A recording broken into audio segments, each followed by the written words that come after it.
જો આ ભાઈ વાત કરે ને બહુ સરસ વાત કરે છે.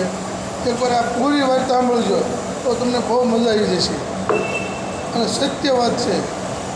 એકવાર સાંભળો. એક ગામમાં એક શેઠ રહેતા હતા ને રૂપિયાવાળા બહુ પૈસાદાર પાર્ટી અને શેઠને પાછો રૂપિયાનો અભિમાન બહુ.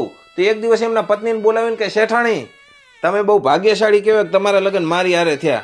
જો ગામમાં તમારી આબરૂ કેટલી, આખું ગામ તમને શેઠાણી શેઠાણી કહીને બોલાવે. કેમ કે હું મહેનત કરું છું એટલે મારી કને રૂપિયા છે ને એટલે આપણી આબરૂ છે. તે શેઠાણીને રસોડે દાદ દાચી ગયેલી, શેઠાણીનું મગજ ઠેકાણે નહીં. શેઠાણી કે શું આખો દી કે પૈસાનો આટલો અભિમાન કરો છો? આ તો કે હું ઘર હાંચવીને બેઠી છું ને એટલે ઘરની આબરૂ છે. શેઠ કે શું માલ હે તો મોહબ્બત હે, પૈસાથી આપણી આબરૂ છે.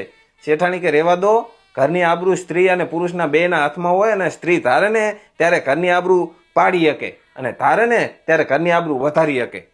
તે શેઠને તો ઈગો ઉપર વાત આવી ગઈ. શેઠ કે એમ? તો કે હા, તો કે હું તમને ચેલેન્જ દઉં છું, તમે તારે આબરૂ પાડીને દેખાડો અને પાછી વધારીને દેખાડો. શેઠાણી કહી તો હવે વખત આવશે ત્યારે દેખાડીશ તમને. તે થોડાક દિવસ થયા ને પછી ગામમાં એક બીજા શેઠના ઘરે મોટી પાર્ટી હતી, ભોજન સમારંભ.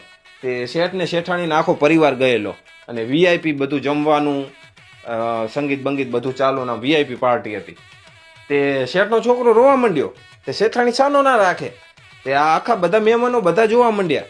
તે શેઠને શરમ આવી. શેઠ કે શેઠાણી છોકરાને સાનો તો રાખો. તે શેઠાણી કે એ સાનો નહીં રે.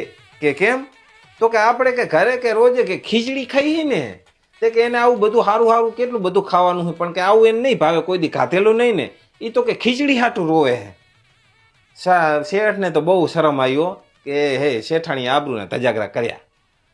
પાર્ટી પૂરી થઈ ગઈ, પરિવાર આવ્યો બધો ઘરે. પછી શેઠ કે સાચી વાતો મારી ભૂલ થઈ ગઈ કે તે કે આબરૂને ધજાગરા કરી નાખ્યા આજે આપણા કે. તો કે શેઠાણી હજી તમે એમ કહેતા હતા કે સ્ત્રી ધારે ત્યારે કે આબરૂ વધારી શકે, તો કે હવે આ આબરૂ ગઈ એ પાછી આવે ખરી? તો કે શેઠાણી કે હું લાવી દઉં. તો કે એમ કેવી રીતે લાવશો? તો કે એ અત્યારથી ના કહેવાય, પેલા એક કામ કરો, આપણે આવી વીઆઈપી પાર્ટી રાખો. શેઠ કે એમાં તો પૈસા વપરાય. તો કે આબરૂ રાખવી હોય તો હવે કે વાપરવા પડે કે તો પછી બોલવામાં ભાન રાખતા હોય તો? શેઠ કે સારું કે. તો શેઠે તો એવી વીઆઈપી પાર્ટી પાછી રાખીને બધા એ મહેમાન હતા એ બધાને પાછા બોલાયા અને શેઠનો છોકરો પાર્ટી વચ્ચે પાછો રોવા માંડ્યો. તે શેઠ તો બિયાણા વરી પાછા, વરી આને કહીશ ને વરી આવું કાંક કહેશે તો પણ બધા જોતા હતા ને એટલે શેઠે કીધું કે શેઠાણી છોકરાને સાનો તો રાખો. તો શેઠાણી કે એ આમ સાનો નહીં રે, આ બધું વીઆઈપી આવું ખાવાનું છે ને એ એને તો કોઈ દી જોયું નથી ને એને આવું ભાવતું જ નથી. એને તો આપણી ખીચડી ભાવે છે કે આપણી ખીચડી એવી હોય છે ને એટલે.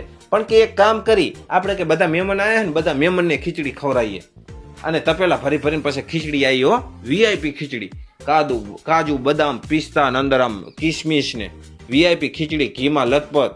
અને આખા બધા મહેમાનો ખીચડી ખાધીને બધા કે વાહ શેઠ વાહ, શું તમારી ખીચડી, આવી ખીચડી તમે કોઈ દી જિંદગીમાં નથી ખાધી, આવી કે તમે ખીચડી ખાઓ કાજુ બદામ વાળી.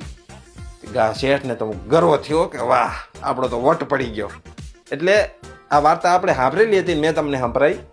કહેવાનો મતલબ કે દાંપત્ય જીવનમાં એકબીજાને ઈગો ના રાખો એકબીજાથી, કેમ કે આબરૂ ઇજ્જત પ્રેમ બધું જે સ્નેહ આનંદ એ બધું એકબીજાથી હોય છે. કોઈને એવો ઈગો ના રાખો બધું મારા લીધે છે. અને સ્ત્રીઓને ક્યારે જેમ તેમ નહીં સમજવાનું, સ્ત્રી શક્તિ છે તો પુરુષ સહન શક્તિ છે, એટલે સહન શક્તિ રાખવી. જય માતાજી.